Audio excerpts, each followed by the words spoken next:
میں راستے سے گزر رہا تھا، دل بھاری تھا، قدم بوجھل تھے اور زندگی جیسے ہر طرف سے بند ہوتی جا رہی تھی۔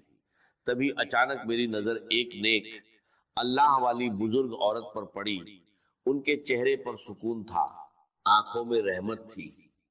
انہوں نے مجھے دیکھا اور پکارا، بیٹا تو پریشان لگ رہا ہے، کیا مسئلہ ہے تیرا؟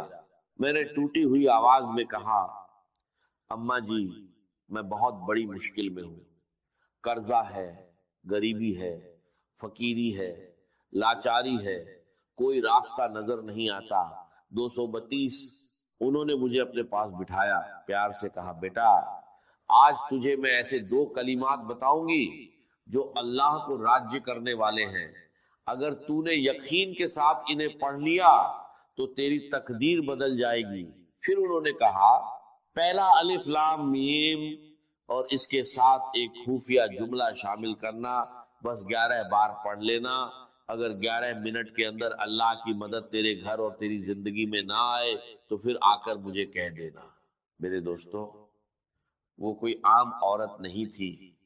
لوگ کہتے تھے جسے بھی وہ وظیفہ دیتی ہے وہ کامیاب ہو جاتا ہے، اور یقین مانیے میں نے اس سے یہ عمل مانگا بھی نہیں تھا، میں تو بس اپنے راستے جا رہا تھا، مگر اللہ کو شاید میری حالت پر رحم آ گیا اور اسی کے ذریعے یہ خزانہ مجھے مل گیا۔ میں نے اسی وقت اپنا مسئلہ اسے بتایا۔ اس نے کہا، بیٹا مسئلہ کوئی بھی ہو یہ عمل اثر ضرور کرے گا۔ اور دوستو، پہلے دن اس عمل نے ایسا اثر دکھایا کہ لگ بھگ 60 شونیہ کا انتظام اللہ کی طرف سے ہوا۔ میں قسم کھا کر کہتا ہوں یہ کوئی جھوٹ نہیں ہے، لیکن بات یہی ختم نہیں ہوئی۔ اسی شام میں نے اس عمل کو دوبارہ پڑھا اور یقین کرے لگ بھگ 5 لاکھ کا ایسا غیبی انتظام ہوا کہ انسانی عقل دنگ رہ جائے۔ میرے دوستو، میں نے یہ عمل اپنے تک نہیں رکھا، میں نے ہر اس غریب، بیمار، لاچار انسان کو بتایا جو میرے پاس آیا، چاہے وہ واٹس ایپ پر میسج ہو یا سامنے آ کر روتا ہوا انسان۔ میں نے کہا میں یہ نعمت چھپاؤں گا نہیں، پچھلے 7 مہینوں سے میں روز یہ عمل پڑھ رہا ہوں اور ہر دن اللہ کی مدد اپنی زندگی میں دیکھ رہا ہوں، اور یقین کریں یہ عمل ڈوبتی کشتی کو کنارے لگا دیتا ہے، یہ عمل فقیروں کو بادشاہ بنا دیتا ہے۔ اب میں آپ کے سامنے الف لام میم کا وہ خفیہ عمل، وہ خفیہ تسبیح، وہ راج پیش کرنے جا رہا ہوں جسے سننے کے بعد آپ کہیں گے، اے مولوی اللہ تیرا بھلا کرے، ہم تو در در کی ٹھوکریں کھا رہے تھے، لوگوں کے آگے ہاتھ پھیلا رہے تھے، مگر اس عمل نے ہمیں ایک ہی دن میں فقیر سے بادشاہ بنا دیا۔ کل ہی میں نے لگ بھگ 7-8 بہنوں اور بھائیوں کو یہ عمل بتایا جو روتے ہوئے آئے تھے، اور دوستوں کوئی 15 منٹ میں، کوئی 1 گھنٹے میں، کوئی 1.5 گھنٹے میں اللہ کی غیبی مدد سے ان کی زندگی بدل گئی۔ ایک بہن دوپہر قریب 2:30 بجے روتی ہوئی میرے پاس آئی، کہنے لگی گھر میں فاقے ہے، بیماریاں ہیں، شوہر چھوڑ کر چلا گیا ہے، قرضہ ہے، کرائے کا مکان ہے۔ اس نے ایک ساتھ 5 بڑے مسئلے بتائے۔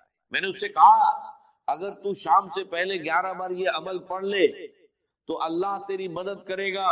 مجھے یقین تھا یہ عمل جلدی اثر کرتا ہے، اور ہوا بھی ایسا ہی۔ دوستو، اس کا شوہر جو اسے چھوڑ گیا تھا واپس آ گیا، قرض معاف ہو گیا، اسے اپنا گھر مل گیا، اور وہ خود کہنے لگی میں شام سے پہلے 15 لاکھ نقد اور اپنے گھر کی مالک بن گئی۔ میرے دوستو، یہ کوئی کہانی نہیں، ایک سچا واقعہ ہے۔ یہ عمل 100% اثر والا بتایا جاتا ہے، لیکن اصل چیز ہے آپ کا یقین۔ اگر تم غفلت میں اس موقع کو کھو دو گے تو یہ تمہارا نقصان ہوگا۔ اگر تم اپنی پریشانی، بیماری، قرضہ یا تنگی سے نکلنا چاہتے ہو تو اللہ پر پورا بھروسہ رکھو۔ یہ عمل بہت آسان ہے، صرف 2 چیزیں پڑھنی ہے اسی ترتیب سے جیسے بتایا گیا ہے۔ الف لام میم تم نے پہلے بھی پڑھا ہوگا، لیکن آج اسے سمجھ اور یقین کے ساتھ پڑھنا ہے۔ بس تنہائی میں بیٹھو، درود شریف پڑھو، پھر الف لام میم اور دوسرا وظیفہ 11 بار پڑھو، اور آخر میں دعا مانگو۔ یاد رکھو اثر اللہ کے حکم سے ہوتا ہے۔ دل میں یقین رکھو اور دعا کے ساتھ پڑھو، یقین اور بھروسے کے ساتھ یہ عمل پڑھیں، اور آخر میں اللہ پاک سے ہاتھ اٹھا کر دعا مانگے، انشاءاللہ بیڑے پار ہوں گے۔ اب الف لام میم کو کس خفیہ ترتیب سے پڑھنا ہے اسے توجہ سے سمجھ لیجئے۔ میرے دوستو، الف لام میم کے بارے میں قرآن کی روشنی میں یہی بات سامنے آتی ہے کہ اس کا اصلی مطلب صرف اللہ تعالیٰ ہی جانتے ہیں۔ صحابہ اکرام، تابعین اور جمہور مفسرین نے اسے حروف مقطعات بتایا ہے، یعنی ایسے حروف جن کا اصل راج اللہ کے علم میں ہے۔ الف لام میم صرف 3 حروف نہیں بلکہ ایک عظیم راج ہے۔ جب مومن انہیں پڑھتا ہے تو اس کے دل میں یہ احساس پیدا ہوتا ہے کہ اصل مطلب اللہ ہی جانتا ہے، اور وہ اپنے رب کے علم کے سامنے سر جھکا دیتا ہے۔ اس کے بعد اللہ تعالیٰ فرماتے ہیں ذالک الکتاب لا ریب فیہ ھدی للمتقین، یعنی یہ وہ کتاب ہے جس میں کوئی شک نہیں اور یہ پرہیزگاروں کے لیے ہدایت ہے۔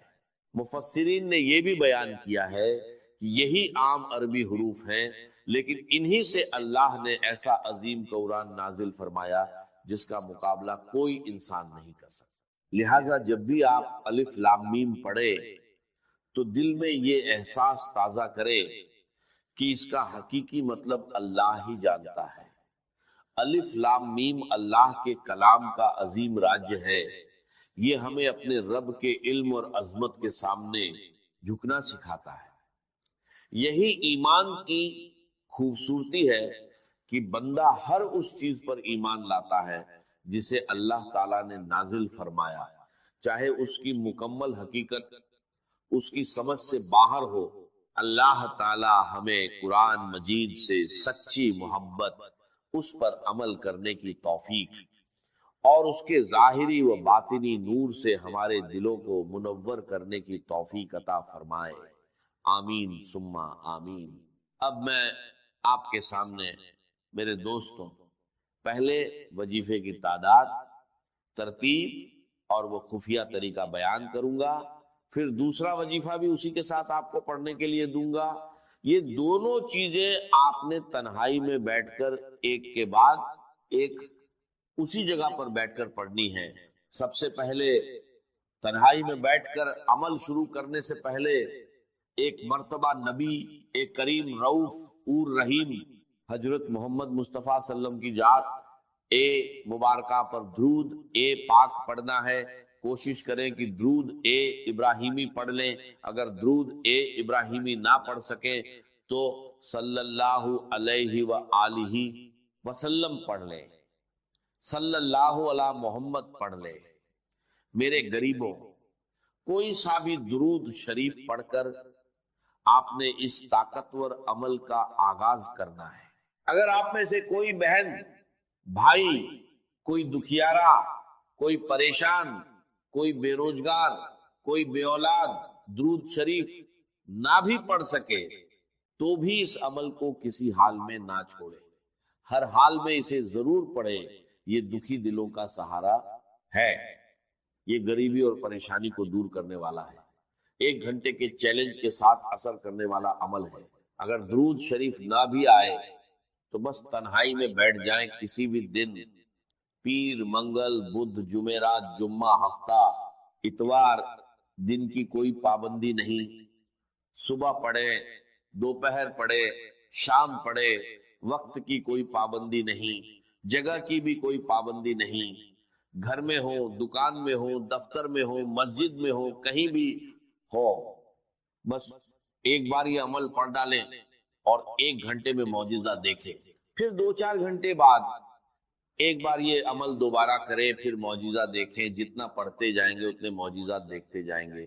دیکھیے، میں کوئی جھوٹے وعدے یا کہانیاں نہیں سنا رہا، میں آپ کو ایک ایسا عمل بتا رہا ہوں جو اللہ کو راضی کرنے والا ہے اور غیبی خزانوں کے دروازے کھولنے کا ذریعہ بن سکتا ہے۔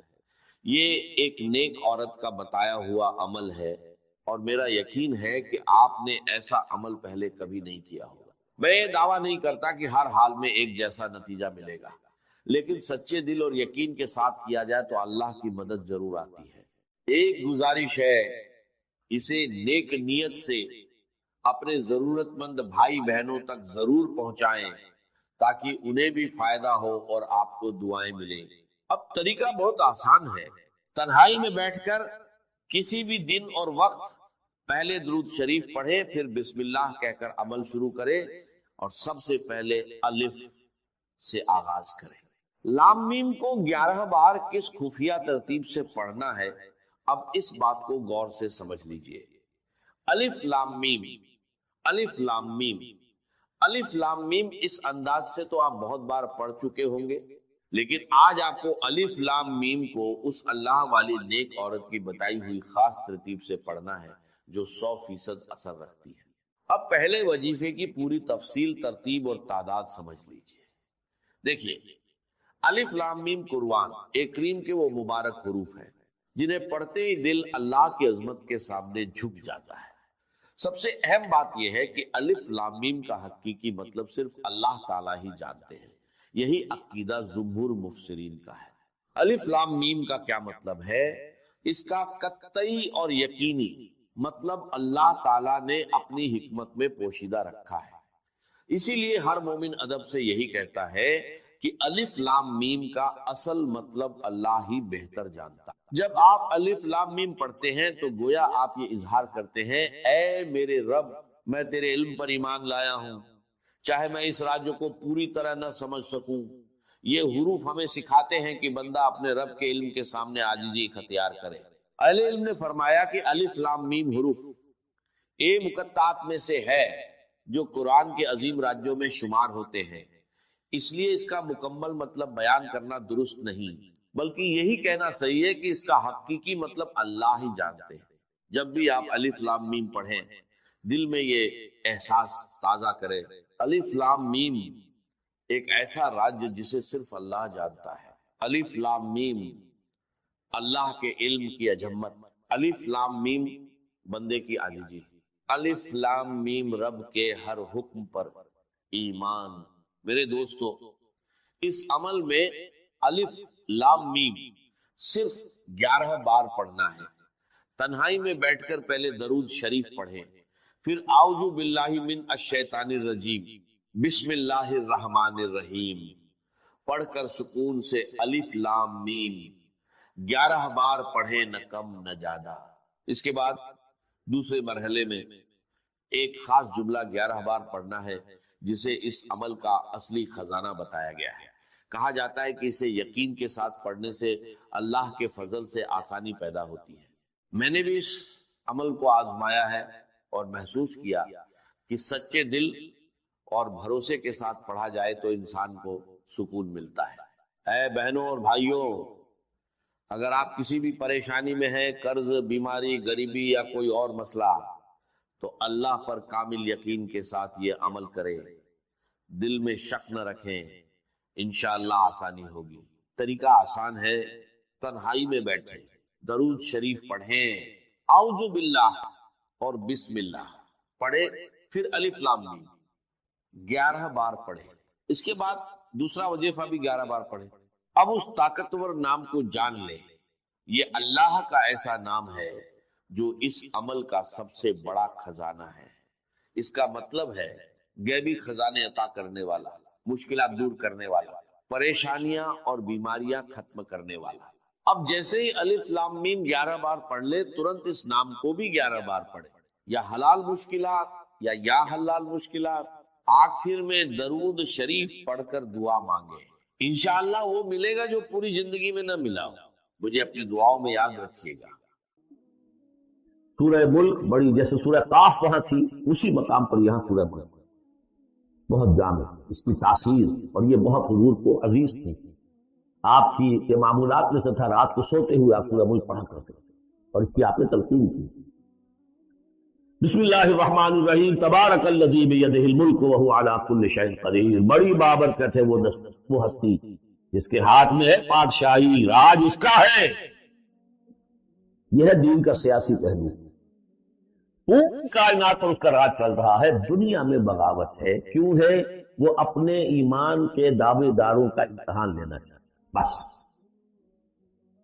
ورنہ سورج، چاند، گیلیکسی، پوری کائنات اور خود ہمارے جسم کا ایک ایک ذرہ اس کے قانون کا پابند ہے، تابع ہے. ہمارا جسم ہمارے اختیار میں کہاں ہے؟ میں تنگ آ جاتا ہوں، 2 دن ہوتے ہیں یہاں سے تو طبیعت خراب ہو جاتی ہے، جب تک کہ وقت لگتا ہے کینچی لے کر بیٹھتا ہوں. اگر میں چاہوں کہ یہاں بال نہ آئے، میرا جسم ہے، میرا تو اختیار ہے، تو آئیں گے. تو ہمارا جسم بھی جہاں تک اس کی فزیولوجی کا تعلق ہے، اس کی اناٹومی کا تعلق ہے، یہ سارا اللہ کے قانون کے تابع، میرے تابع تو نہیں. میں چاہوں میرا دل ذرا رک جائے، جب چاہوں میں اس کو سٹارٹ کر دوں، یہ تو نہیں ہوگا. جب بند ہوگا بند ہو جائے گا، میرے اختیار میں نہیں تھے. لیکن یہ کہ جو ہماری اختیاری زندگی ہے اس میں ہم نے طے کر لیا ہے کہ اللہ کی نہیں مانیں گے، اپنی مانیں گے، اپنی مانیں گے، اپنی بیویوں کی مانیں گے، اور جو بھی نظام ہے اس کے ساتھ وفاداری کریں گے، چاکری کریں گے، ان کی ملازمت کریں گے، ان کے رتھوں کے اندر ہم بیل بن کر جتیں گے تاکہ ہمیں عیش ملے، دنیا کے اندر ہمارے لیے مقامات ہوں، ہماری عیش ہو. صلی اللہ علیہ وسلم. یہ ہے اصل میں امتحان. ورنہ پادشاہی یہاں بھی اسی کی، یہ صرف ہلدی کی گانٹھ ہے جسے لے کر ہم پنساری بن کر بیٹھ بیٹھ. میری مرضی، میرا خیال، میرا نظریہ یہ ہے. اور ہمارے نزدیک جو ہے طریقتکم المثلی، ہمارے جو کلچر ہے، مثالی نظام جو ہم نے بنایا ہے، ہمیں اس کی حفاظت کرنی. تبارک الذی بیدہ الملک وہو علی کل شیء قدیر، وہ ہر چیز پر قادر ہے. الذی خلق الموت والحیاۃ لیبلوکم ایکم احسن عملا. اب دیکھیے ہم نے حیات انسانی کا جو اب تک سمجھا ہے، جس کو کہ عمرو نے، جو کہ بہت بڑا شاعر ہے، اس نے اپنی بیوی سے خطاب کر کے کہا ہے حیات ثم موت ثم بعث حدیث و خرافات یا ام عمرو. یہ کیا ہے؟ زندگی پھر موت پھر زندگی، سب حدیث و خرافات معاذ اللہ. ہم نے بھی دیکھا پہلے کنتم امواتا فاحیاکم ثم یمیتکم ثم یحییکم ثم الیہ ترجعون. یہ وقفے کی تعلیم ہے. یہ موت کا وقفہ کیوں ڈال کر زندگی کا ایک حصہ نکال دیا علیحدہ؟ 30 40 50 60 سال یہ دنیا کی زندگی، پھر موت کا وقفہ. موت ایک زندگی کا وقفہ ہے، یعنی آگے بڑھیں گے دم لے کر. کیوں؟ اس کی حکمت بتائی جو ہم پڑھائیں سورہ واقعہ میں. قدرنا بینکم الموت، تمہاری ہی زندگی کا تسلسل ہے جس میں ہم نے ایک وقفہ موت کا ڈالا. کیوں ڈالا ہے؟ خلق الموت والحیات لیبلوکم ایکم احسن عملا. یہ جو چند علیحدہ کیا ہے یہ اس لیے کہ تمہاری آزمائش ہو، امتحان، تمہیں جانچا جائے. وہ 3 گھنٹے کا امتحان ہوتا تھا جو دیتے تھے تم کبھی اسکولوں میں، اب یہ 30 برس کا سمجھ. اور واقعی 30 برس ہی ہوتے ہیں آدمی. پہلی زندگی کے 20 25 برس ویسے گزر گئے، شعوری ابھی نہیں ہے، اور پھر ایک خاص عمر کے بعد جو ہے آگاہ ڈھیلے پڑ گئے. پھر یہ کہ کیلا یعلم من بعد علم شیئا، 30 نہیں ہوں گے 40 مل جائیں گے آدمی. کام تو یہی ہوتا تھا. یہ اس لیے ہے لیبلوکم ایکم احسن عملا، تاکہ تمہیں جانچے پرکھے دیکھے تم میں سے کون ہے اچھے عمل کرنے والا. اب دیکھیے علامہ اقبال کی جو نظم ہے زندگی کے موضوع پر، واقعہ یہ ہے بہت چوٹی کی چیز، بہت عمدہ. تو اسے پیمانہ امروز فردا سے نہ ناپ، جاویداں پہم دواں ہر دم دواں ہے. قلزم ہستی سے تو ابھرا ہے مانند حباب. جیسے سمندر میں ایک بلبلا سا، کتنی زندگی ہوتی ہے بلبلے کی. قلزم ہستی سے تو ابھرا ہے مانند حباب، اس نیا خانے میں تیرا امتحان ہے. خلق الموت والحیات لیبلوکم ایکم احسن عملا. ہے کبھی جان اور کبھی تسلیم جان ہے زندگی. کبھی زندگی جان سے مترادف ہے، عبارت ہے، کبھی جان سے زندگی ہے. ولا تقولوا لمن يقتل في سبيل الله اموات بل احياء ولكن لا تشعرون. ہے کبھی جان اور کبھی تسلیم جان ہے زندگی. اصل زندگی جو ہے وہ جان دے دینے سے. الذي خلق 7 سماوات طباقا، وہ اللہ جس نے بنائے 7 آسمان ایک دوسرے کے اوپر. آیات متشابہات میں سے ما تری فی خلق الرحمن من تفاوت، تم نہیں دیکھ پاؤ گے اللہ کی تخلیق میں کہیں کوئی فرق. اتنا محکم کام، اتنا محکم۔ کیا کسی سائنسدان نے آج تک یہ بھی کہا کہ تخلیق میں یہاں نقص ہے؟ کسی نے کہا؟ زوالوجی کی فیلڈ میں یا باٹنی کی فیلڈ میں یا کسی اور فیلڈ میں، جیولوجی کی فیلڈ میں، ایسٹرونومی کی، کسی نے کہا؟ ما تری فی خلق الرحمن من تفاوت فارجع البصر هل تری من فطور، پھر طرح دوبارہ لوٹا لو اپنی نگاہ، دیکھ لو میدان میں، دیکھ لو کہیں تمہیں کوئی رکھنا نظر آتا ہے؟ اگر یہ تخلیق کامل ہے تو کامل حقیقت میں کون ہے؟ اس کا خالق، اس کا باری، اس کا مصور، بس یہ نظر نہیں آتا۔ سائنسدان سب کچھ دیکھ رہے ہیں، ڈھونڈنے والا ستاروں کی گزرگاہوں کا، اپنے افکار کی دنیا میں سفر کرنا۔ بڑے بڑے صاحب بصیرت و بڑے بڑے عقل مند اپنی ناک تلے کے پتھر سے ٹھوکر کھاتے ہیں، دیکھ رہے ہیں ٹیلیسکوپ سے ٹھوکر کھا رہے ہیں وہاں جو سامنے پتھر پڑا ہوا ہے۔ یہ ہو رہا ہے آج ہمارے ساتھ، سب یہی کا مسئلہ کر رہے ہیں۔ پھر لوٹاؤ ذرا اپنی نگاہ کو دو مرتبہ اور، ينقلب الیک البصر خاسئا وهو حسیر، تمہاری نگاہ تھک ہار کر لوٹ آئے گی، تمہیں ہماری تخلیق میں کہیں کوئی رکھنا، کوئی دراڑ نہ رہے۔ وَلَقَدْ زَيَّنَّا السَّمَاءَ الدُّنْيَا بِمَصَابِيحَ وَجَعَلْنَاهَا رُجُومًا لِلشَّيَاطِينَ وَأَعْتَدْنَا لَهُمْ عَذَابَ السَّعِيرِ، اور ہم نے سب سے قریبی آسمان کو سجا دیا ہے چراغوں سے، یعنی زمین سے جو قریب ترین آسمان ہے، پہلا آسمان، اور ان چراغوں کو ہم نے بنا دیا ہے رجوما للشیاطین، شیاطین جن جو ہیں وہ جو کوشش کرتے ہیں اس سے باہر نکل کر، اور وہ چاہتے ہیں کہ کچھ خبریں جو ہیں وہ فرشتوں سے چرا کر لے آئیں، تو ان کو کھدیڑنے کے لیے، ان کو اوپر سنگ باری کے لیے ہم نے یہ میزائلز رکھے تھے۔ وَأَعْتَدْنَا لَهُمْ عَذَابَ السَّعِيرِ، اور ان کے لیے ہم نے تیار کر رکھا ہے جلا دینے والا عذاب۔ وَلِلَّذِينَ كَفَرُوا بِرَبِّهِمْ، اور جو لوگ اللہ کا، اپنے رب کا کفر کریں، چاہے وہ انسان ہو چاہے جنات ہوں، ان کے لیے ہے عذاب جہنم، جہنم کا عذاب، وبئس المصیر، اور وہ بہت ہی برا ٹھکانہ ہے۔ اذا القوا فیہا سمعوا لها شہیقا وہی تفور، جب وہ اس میں جھونکے جائیں گے تو سنیں گے کہ وہ دھاڑ رہی ہوگی، اچھل کود رہی ہوگی، اس کا جوش و خروش ہوگا۔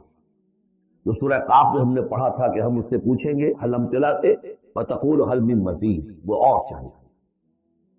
جیسے کوئی بھوکا بھیڑیا ہو یا بھوکا شیر ہو اور اس کے آگے کوئی شکار ڈالا جائے تو جس طریقے سے وہ اس پر غرا کر آئے گا، تکاد تمیز من الغیظ، قریب ہوگا کہ وہ اپنے غصے سے پھٹ جائے۔ کلما القی فیہا فوج، جب کبھی بھی اس میں ایک فوج ڈالی جائے گی، یعنی یہ کہ ایک قوم کے بعد دوسری، دوسری کے بعد تیسری، وہ تو ہو رہا ہے، وہم یوزعون، ان کے درجہ بندی کی جائے گی، قوموں کا علیحدہ علیحدہ حساب ہوگا۔ سألہم خزنتہا، تو جو جہنم کے داروغہ ہیں ان سے کہیں گے الم یاتکم نذیر، کیا آپ کے پاس کوئی خبردار کرنے والے نہیں آیا؟ قالوا بلا، وہ کہیں گے آیا، کیوں نہیں؟ قد جاءنا نذیر، ہمارے پاس خبردار کرنے والا آیا، فکذبنا، ہم نے انہیں جھٹلا دیا۔ فقلنا ما نزل اللہ من شیء، اور ہم نے کہا کوئی شے نہیں اتاری اللہ نے، یہ تم خامخواہ کہہ رہے ہو کہ تم پر کوئی قرآن اترا ہے یا تورات اتری ہے۔ ان انتم الا فی ضلال کبیر، ہم نے اس سے بھی بڑھ کر کہا کہ تم تو خود کسی گمراہی میں ہو، کھلی گمراہی میں مبتلا ہو گئے، تمہیں کوئی آسیب آ گیا ہے یا کچھ اور۔ وقالوا لو كنا نسمع او نعقل، اور انہوں نے کہا یا وہ کہیں گے کہ اگر ہم سنتے اور سوچتے، غور کرتے، عقل سے کام لیتے، ما كنا فی اصحاب السعیر، تو ہم نہ ہوتے اس جہنم والوں میں سے۔ فاعترفوا بذنبهم، بس انہوں نے اپنے اصل گناہ کا اعتراف کیا۔ یہ بہت اہم مقام ہے۔ اصل گناہ کیا تھا کہ ہم نے ان کی بات سنی ہی نہیں، سنی تو انسنی کر دی، اس پر غور نہیں۔ اس لیے کہ ہم یہ آیت پڑھ چکے ہیں، ان السمع والبصر والفؤاد کل اولئک کان عنہ مسئولا، اللہ نے تمہیں یہ فیکلٹیز دی ہے تو اس لیے استعمال کرو۔